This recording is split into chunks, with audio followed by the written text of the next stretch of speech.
What an absolutely phenomenal job that Capcom has done with this VR port. Like, this is a game that was not designed in any way, shape, or form to end up having VR, and it ends up being as good as any other VR game. Now, the thing is that I can easily recommend Resident Evil Village on its own merits. That game for me is like a 5 out of 5. It's infinitely replayable.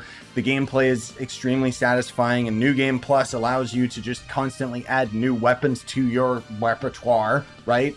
And overall, it's just one of my favorite games of all time. And playing it in VR, I didn't have any issues whatsoever. The only issues that I had was just that I don't really like the PSVR2 in general. I wish that Resident Evil Village VR was on PC, because then I would play it infinitely more. The thing is, if you are wondering whether or not you should pick this game up even just for the VR experience, 100% yes. This game is already amazing on its own.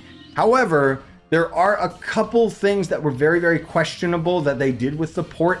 One in particular is that a lot of the cutscenes are from your character's perspective, and you're kind of just watching through their eyes as they move around. Meanwhile, you're staying perfectly still.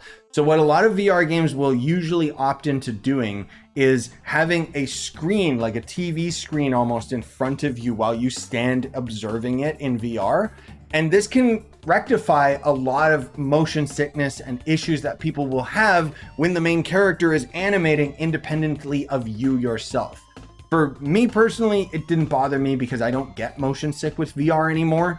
But the thing is that I still think that they just did a little bit of a mistake by doing that. Or at the very least, they should allow players to skip every cutscene, because there's some cutscenes that are done in the game's engine, and those are the ones that they don't let you skip.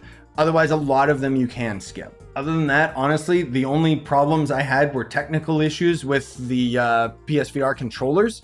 And for the most part, the game was just phenomenal. I had such a blast playing through it all over again, and being able to experience it in VR, like, they went above and beyond with this port.